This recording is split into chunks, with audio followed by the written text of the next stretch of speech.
This week, join me as I pursue one of the world's most intriguing mysteries, the legend of the lost tribes of Israel. The Bible's Book of Kings tells us that the northern kingdom of Israel was destroyed by a brutal Assyrian invasion in the 8th century BC. And more than land was lost. 10 of the 12 tribes of Israel would vanish into history and myth. But one of these lost tribes may have survived in the unlikeliest of places. Could ancient Jews have journeyed from the Middle East to South Africa? And could these African bloodlines reach back to King Solomon and before? To find out, I'm going to trace their journey. I'll brave an Israeli war zone, fly over the African bush, and explore a 3,000-year-old battlefield and ancient cities of stone. We're digging for the truth, and we're going to extremes to do it. They're a lot bigger than the scorpions in Utah. Oh, don't worry, they get much bigger. Look at the one at your foot.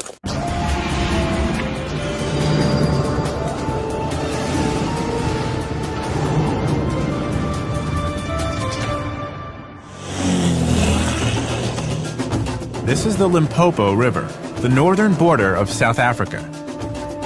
I've come to hear the story of a local group of people with astonishing ties to the story of the lost tribes of Israel, the Lemba.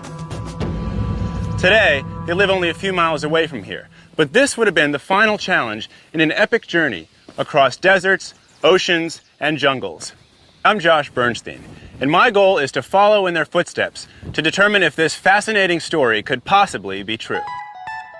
Today, the Lemba are mainly concentrated in the shadow of the Soutpansberg Mountains in the far north of South Africa.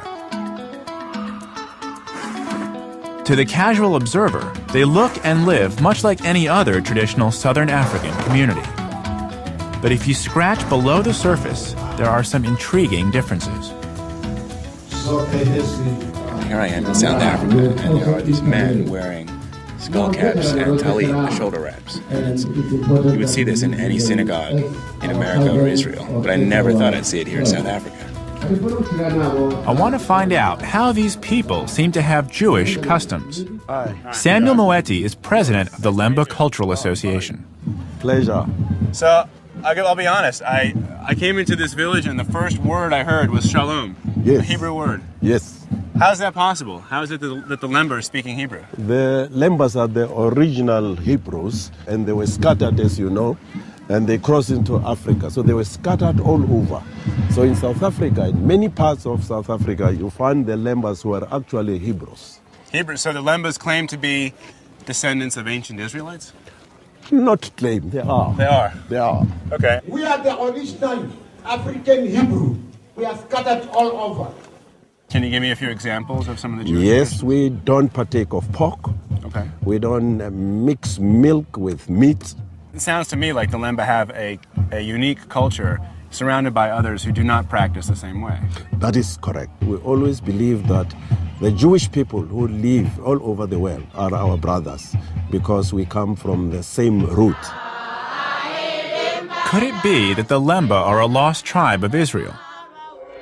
To answer the question, I have to turn the clock back some 2,700 years to the time of the mighty Assyrians.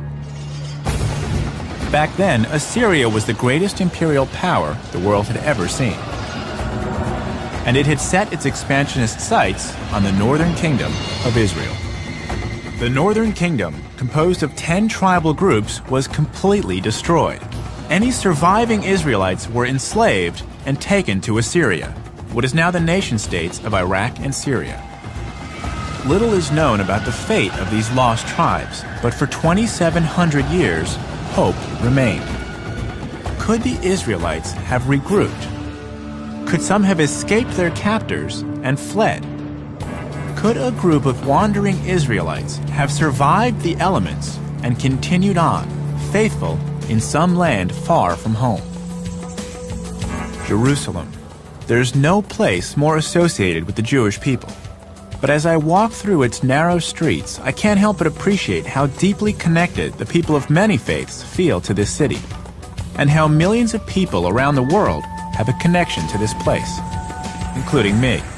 My father was born here, and I probably have ancestors who were here when the Assyrians broke up this land.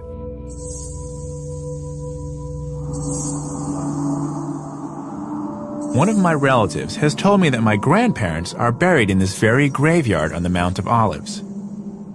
I've never visited their graves before, but I've decided to try and find them.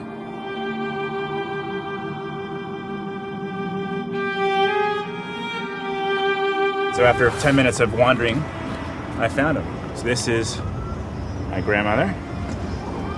This is my grandfather. This is my great-grandmother. My great-grandfather. This actually means something to me. There's a connection for me that speaks to what the significance of heritage is. And for the Lemba, I understand why they might be interested in claiming some historical identity with Jerusalem. This is only 2 generations ago. For them, it's thousands of generations. People have claimed to have found lost tribes all over the world, from Siberia to Australia. Some of the first Europeans to land in the Americas assumed the natives were lost tribes and even tried to communicate with them in Hebrew. Historian Hillel Hulkin has written a book about the lost tribes and thinks that they could still exist today. Hillel, why are you so passionate about the lost tribes of Israel? The lost tribe myth really is, through Jewish eyes, among other things, a story of tough Jews, living still like the Jews' biblical ancestors, independent, warrior-like, fearless, all the things that Jews in the diaspora over the ages generally were not.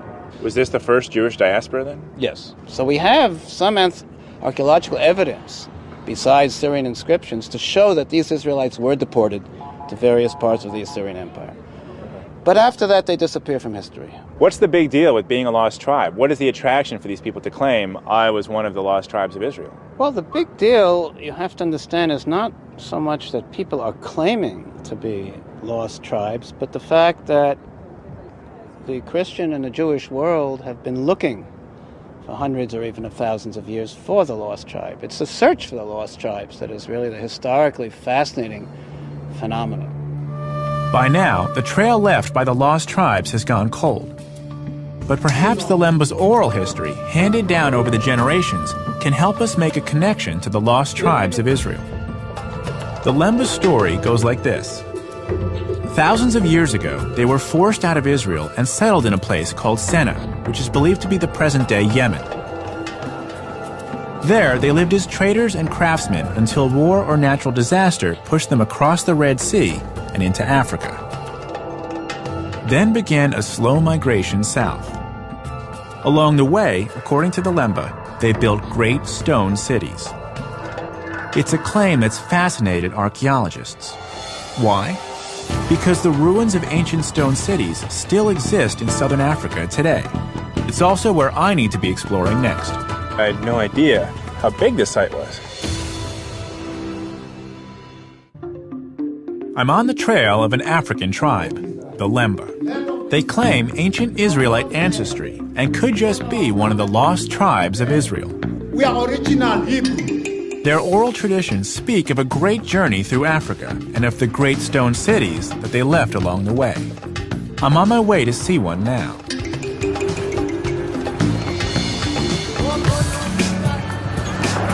The city of stone I'm going to is called Machema, and it's only a few kilometers down this road. Not many people know about this place.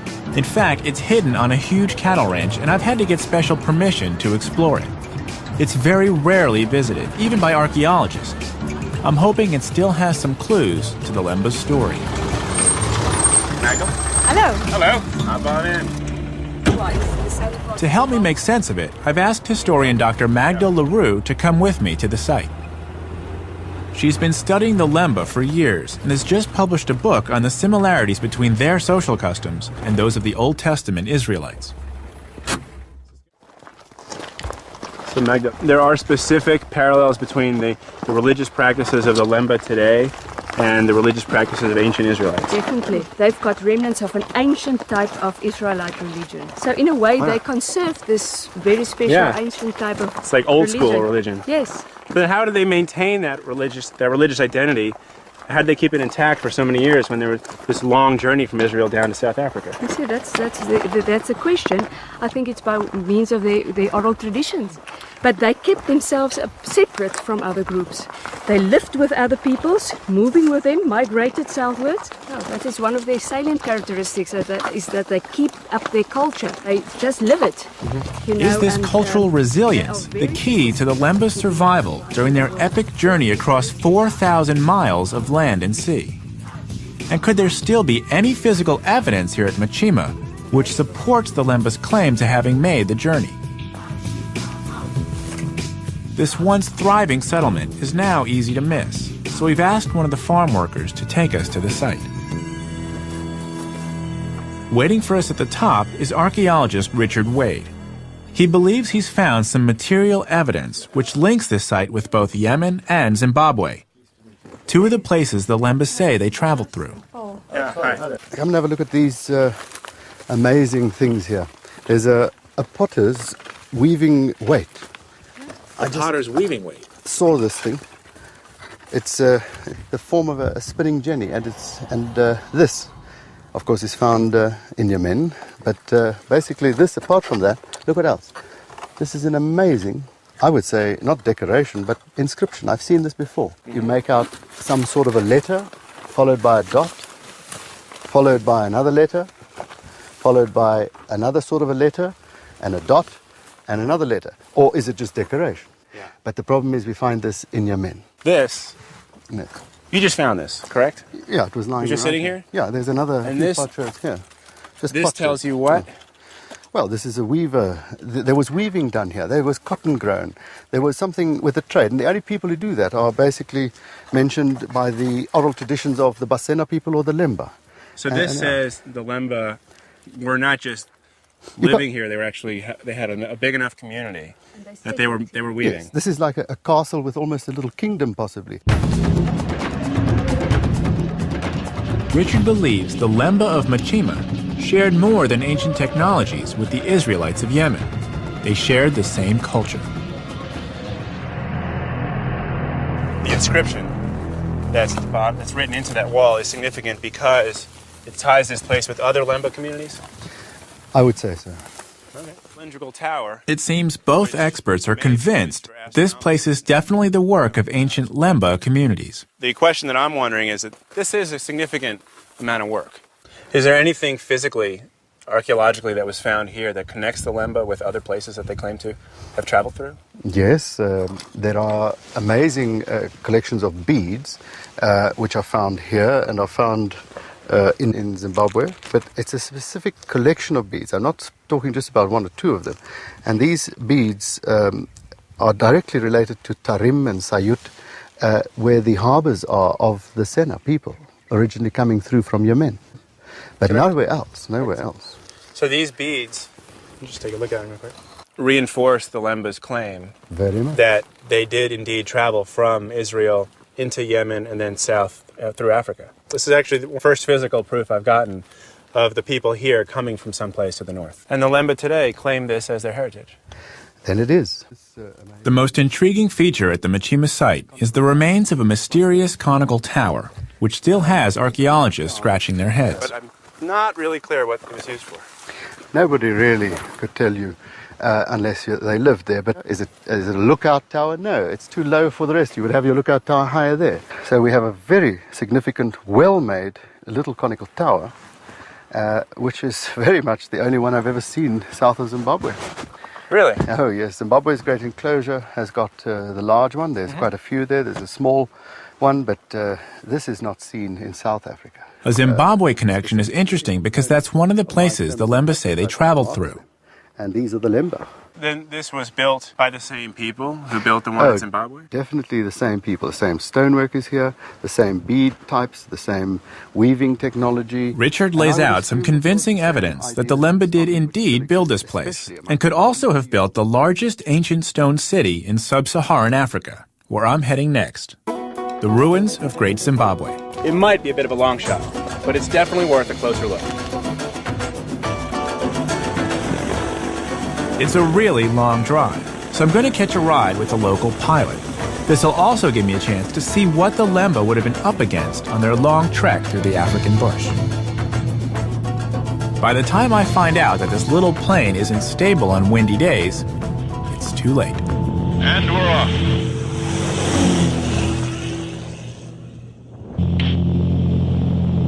Feel that wind pushing us? Yeah, is that good or bad? Yeah, nah, it's not bad, but Okay. we've got it. Yeah. My pilot, Steve Scott, assures me we'll be fine. This is the Limpopo riverbed here. Limpopo, and that's Zimbabwe over there. This is Zimbabwe right That's there. Zimbabwe. And South Africa's right here. Yeah. Wow, this is stunning. According to the Lemba, this was the final obstacle they faced on their journey from Israel to South Africa, the Limpopo River. It's the dry season now, but it's still full of crocodiles, just one of the wild animals anyone trying to cross this land on foot has to steer clear of. And there would have been a lot more of them back when the Lemba say they made their journey.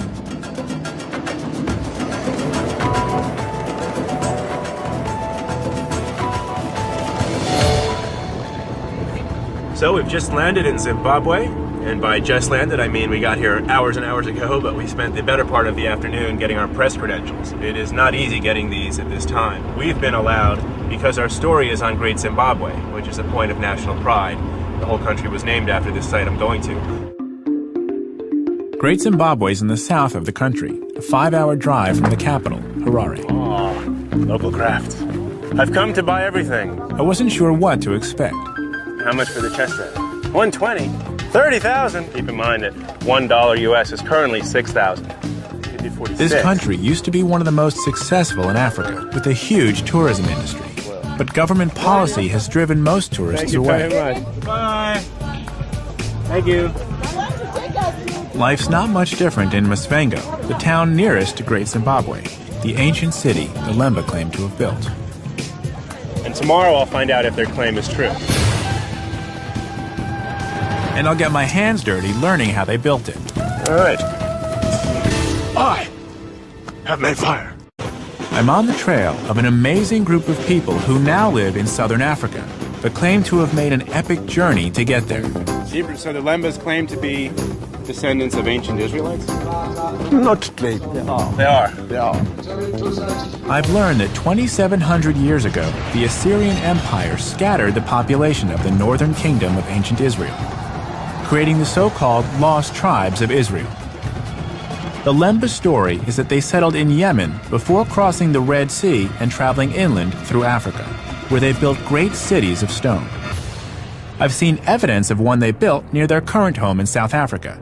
Now, I'm backtracking their journey to explore a structure they claim to have built centuries earlier, and which could be their greatest legacy, Great Zimbabwe. It's been a long journey getting here, but I couldn't miss the chance of seeing the sunrise. And as more of this place appears out of the dawn mist, I begin to get an idea of its scale.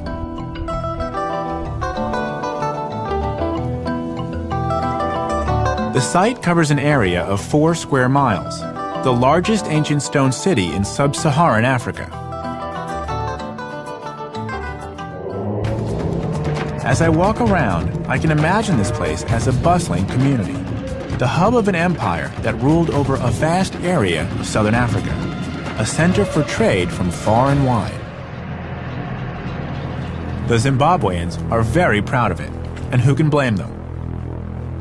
I'm here to meet Dr. Edward Matenga, the site's curator and an expert on the history of Great Zimbabwe. Wow.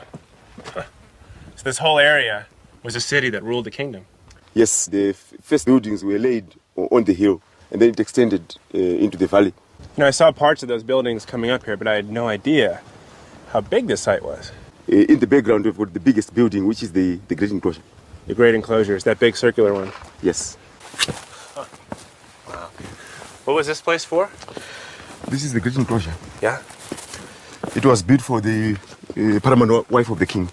For the first wife of the king? Yes. So Edward tells me that the Great Enclosure was the last structure at the site to be built, around 1400 AD.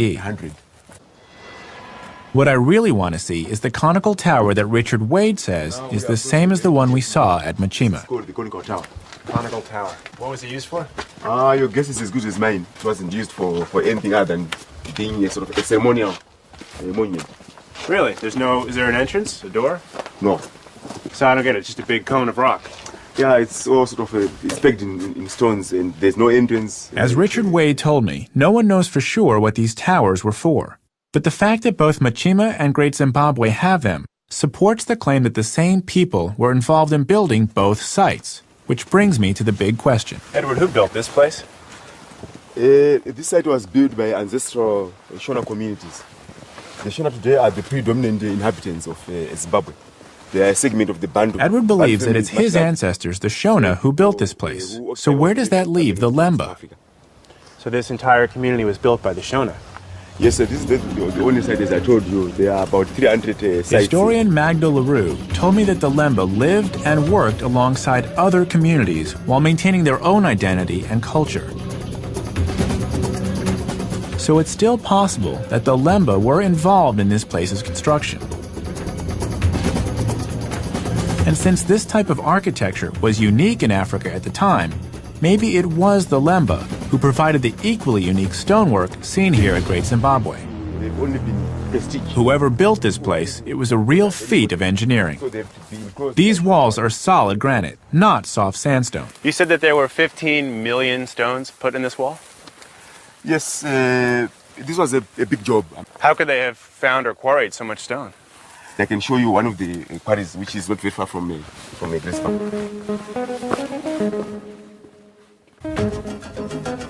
Edward has taken me onto one of the hills around Great Zimbabwe. They're made of granite sheets, smooth and slightly curved like an onion skin.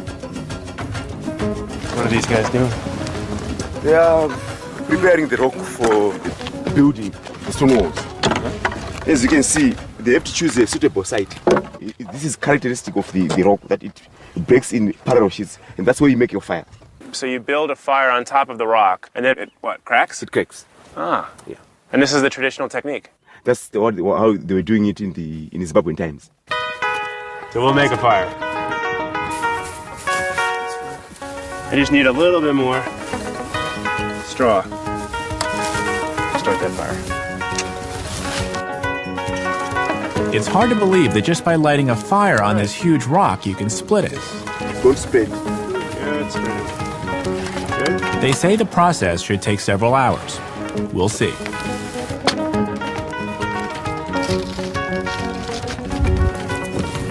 Gotta keep stoking the fire.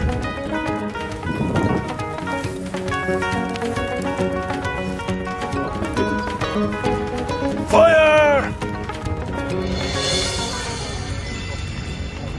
That looks good. That's actually right on top of the fracture. Yeah. So that's good, right? Yeah. So once it starts cracking, we just kind of watch it go all the way along the way. Yes. And then you have to push the fire this side. Remove. I heard that. I heard that. You hear that? Yeah. This pop explosion. The rock's starting to crack. You can hear it before it starts to go. There's the crinkling, or the crackling of the fire, and then below it, you can hear the rocks kind of going ding, ding, ding, ding, ding, ding, ding, ding, ding, ding. It's going down there, so it just went all the way down there. You can't see it, we have to move the fire, but it looks like it runs all the way down here to the end. Hey, that's a little hot. You don't have any eyebrows left. Yeah. I see we're using metal tools. Would the Shona have had metal tools? No, except for iron hammers. Iron, so they had iron. Iron hammers. But the hammers were probably used to break the rock. Yes. More than this kind of thing, they would use wooden rakes. Wooden rakes to move everything. Move everything. And then the iron hammers would be used to break the rock later. Break the rocks and then trim them. That's it. A perfect one. Again. That's a perfect one? Yeah. I made this one. The building blocks for the great enclosure were basically made in this way. So all of the building blocks for the stonework that we saw yes, is made this way. I can see now where the building blocks for Great Zimbabwe came from, but I still haven't gotten to the bottom of exactly who built it. Were the Lemba involved, as they claim? They are an African people, just like the Shona. They are Shona speaking today. So it's possible their claim may hold some weight, that they were here. they were certainly here, but whether they built the stone walls or not, it's very difficult to substantiate. As I said, I mean the evidence that is available at the moment in terms of oral testimonies is vague. Okay. Well, but at least there's a possibility.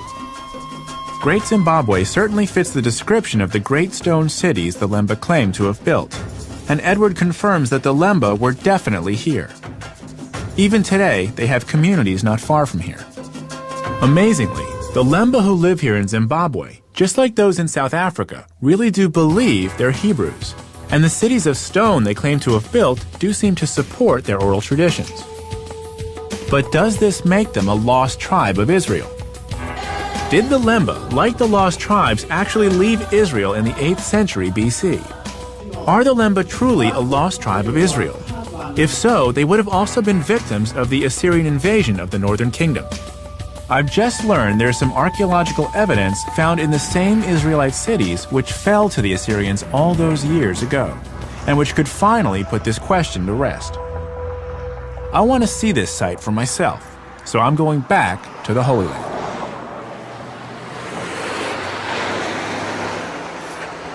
I'm now in Israel, just a few miles north of Jerusalem. I'm on my way to Shomron, which in English is Samaria. During the time of the Northern Kingdom, Samaria was its capital, and there was a lot of fighting going on. 2,700 years later, there still is. This place is a war zone right in the middle of the West Bank, or occupied territories. So I've had to take a few extra precautions to get there. This is Yitzchak. Shalom. And this is my armored truck to get there. It's 2 inches of solid steel. Yes. Solid steel. And the windows? Also 2 inches. 2 inches bulletproof glass. I'm hoping we won't need to use it, but again, we've taken every precaution because this place is not secure. Yalla?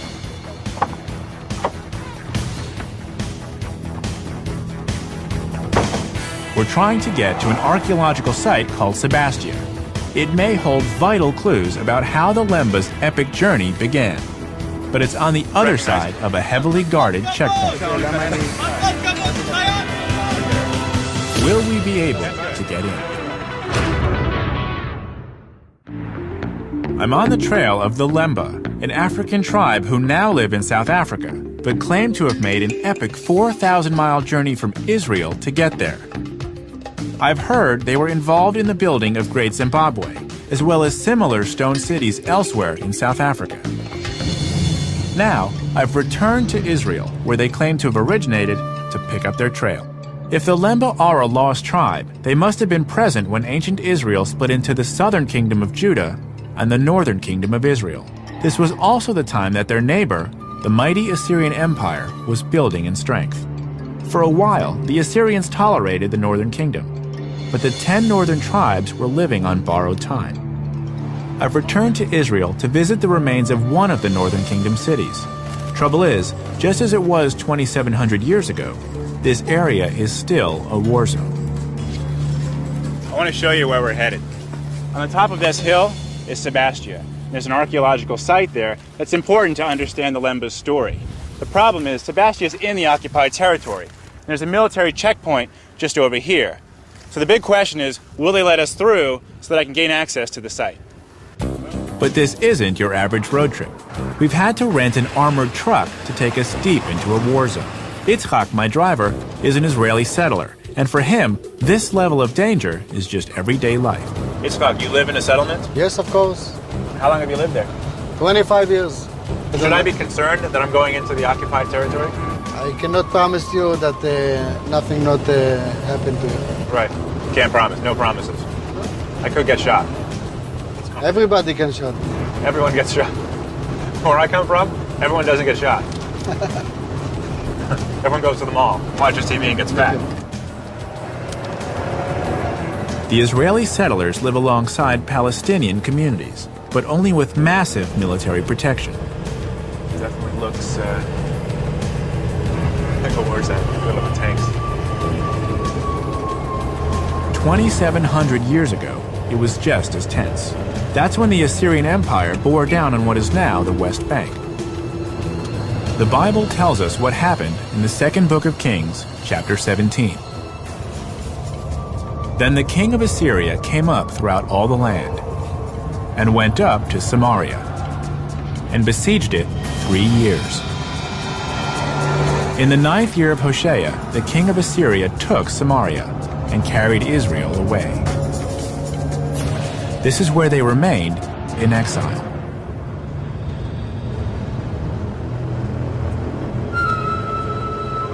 We're now approaching the checkpoint. We've been working on gaining access to the Sebastia site for weeks, and yesterday we finally got permission. But we were warned that if there's even the smallest bit of trouble in the occupied territories, we won't be allowed to the site. See those tanks? This doorway is like 1,000 pounds. Wow, okay.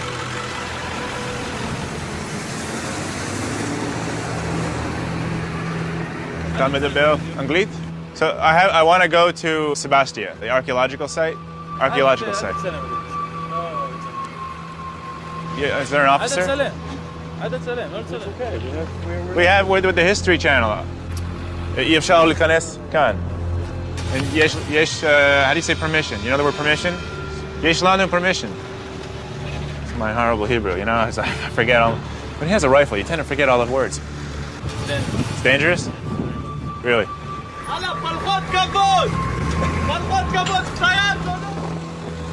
Here's what's going on.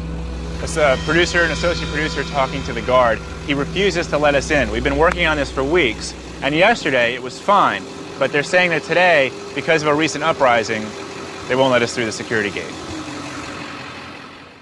Despite our best efforts, Sebastia is a bust. Fortunately, I have a backup plan. There's another ancient city which fell to the Assyrians, a place where the lost tribe story may have begun, and where the Lemba might have started their journey. It's called Megiddo, but you might know it by its other name, Armageddon. Megiddo appears in the Old Testament, and in the New Testament, the same location is called Armageddon, the place where the book of Revelation claims the final battle between good and evil will be fought. Today, it's an important archaeological site, but in the 8th century BC, this place was a battlefield. Trade items that the Egyptians were interested in. Archaeologist Israel Finkelstein is director of the Megiddo expedition and an expert on the ancient kingdoms of Israel. He's agreed to tell me more about this site and the city of Megiddo's extensive influence. Well, it was quite a big state. It was the most prosperous state in the Levant at that time. They reached all the way, I mean, you can hear about them from the information given to you by their neighbors. So the king of Moab is complaining. Well, the king of Damascus is complaining that they took territory from him in the north.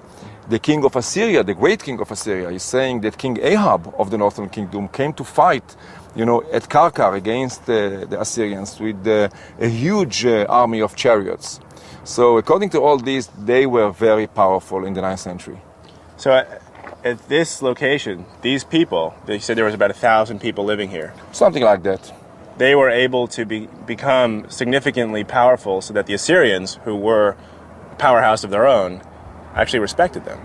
Yes, no doubt about that. In the beginning, before Assyria became, so to speak, a devouring empire, in the beginning there was some sort of relationship between Assyria and the Northern Kingdom, and at a certain period of time, even the Northern Kingdom was an ally of the Assyrians. I mean, of course, a weaker ally, but still an ally under the sphere of influence of Assyria. But then, in the second half of the 8th century, things changed, and the Assyrians were interested in simply ruling over those territories and taking them over. Eventually, the Assyrians' patience ran out, and they would no longer tolerate challenges to their power. They had set their sights on empire.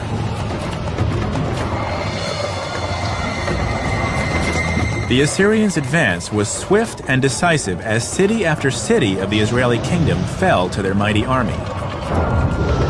The Bible called Assyria a land bathed in blood. Israel Finkelstein believes that when the Assyrians conquered this land, they wiped out all the leadership of the tribes of Israel. The population was either killed or assimilated into other parts of the Assyrian Empire. He doesn't believe they could be found today. this, you were saying, was the building that the Assyrians built once they took over this area. Yes, this is one of the two palaces that the Assyrians built here. What happens then to the rulers of the northern kingdom when the Assyrians come in and take over? The rulers were deported. We don't know whether all of them, part of them, most of them, many of them. We don't have this kind of information, neither from the Bible nor from the Assyrian text, and of course not from archaeology. Archaeology cannot speak about a person. But most of this population probably assimilated in Mesopotamia. So the people who are on a quest to find the lost tribes and to recover them and bring them back to Israel, they would only have to travel as far as Mesopotamia? I don't think that you can travel anywhere and look for the lost tribes. I mean, I make a distinction between what we know from archaeology, history, and so on, and all sorts of popular ideas of going this way or that way and finding a lost tribe. There's no need whatsoever to go around the world, in my opinion, and look for lost tribes. Fair enough. But the archaeology here says that the people did leave. The people did leave, the people did die, some of them were deported to Mesopotamia, some of them continue to live here. Okay. Well, that's valuable, and seeing this certainly brings to me a sense of what community existed in the northern kingdoms. To me too. Israel Finkelstein tells me that Assyrian rule lasted for almost 100 years, that they went to great lengths to split up ethnic groups and cultures. So if it's true that none of the 10 lost tribes could have possibly survived intact, where does this leave the Lemba? I've certainly seen some evidence that they did make at least part of the journey they claim, but I can't prove a link to the Holy Land. There seems to be no trace of them left here at all. But there's one piece of evidence the Assyrians couldn't destroy. If the Lemba's claim is true, the proof should be in their blood. It's now possible to trace the Lemba's ancestry through their DNA, and that's just what scientists in South Africa have done. I'm going back to the Lemba's current homeland to find out the truth behind this fascinating mystery. Doctor? I've returned to South Africa, the current home of the Lemba, an African tribe who call themselves original Hebrews. We've traced the journey they claim to have made across the whole continent of Africa. I've seen evidence the Lemba were traders and craftsmen, and that they helped build great stone cities in Zimbabwe and South Africa.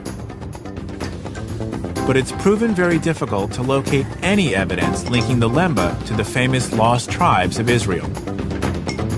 But I'm not finished yet. In fact, there could still be solid proof behind their claim to Jewish ancestry. That's why I've come to Johannesburg. The scientists here at the National Health Laboratory Services have screened the genetic profiles of the Lemba and their neighboring tribes, the Venda and the Bantu. They've come up with some revealing conclusions. I heard of the Lemba many years ago. Dr. Trevor Jenkins has been the lead geneticist in the study of the Lemba for the last 20 years. And I didn't really have much interest in pursuing their actual identity until a friend who had been studying the Lemba had detected some Jewish influences in the music of the Lemba. So their music actually differs from the people around them. And that brought you in to study the genetics? Yes. So the genetic data doesn't say that the Lemba are Jewish as much as it says they have Semitic origins. Yes, that's how we put it. What we were saying was that there's a non-African contribution to the gene pool of the Lemba, which is not evident in the peoples amongst whom they live in that part of the world.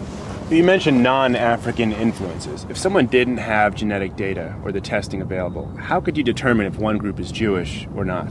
I distrust relying on morphological features to categorize populations. So someone couldn't say, oh, he looks Jewish, she looks Jewish, he's not Jewish, she's not Jewish. That wouldn't have any bearing on the issue of Semitic origins. I don't think so. The Lemba... Dr. Jenkins believes DNA always trumps appearances, and the Lemba's claim to Jewish ancestry may indeed have some genetic support. Not only is their DNA very different from their neighbors, but according to his colleague, Dr. Himla Sudyal, it may have a non-African, even Jewish connection. I'm Josh. Good to see you. Yes. Take a seat. Sorry, great. I have gloves on, so I prefer not to shake your hand. That's fine. Thank you. So I've come back to Johannesburg for more information about the Lemba, and I'm curious if you could tell me about the research you're doing.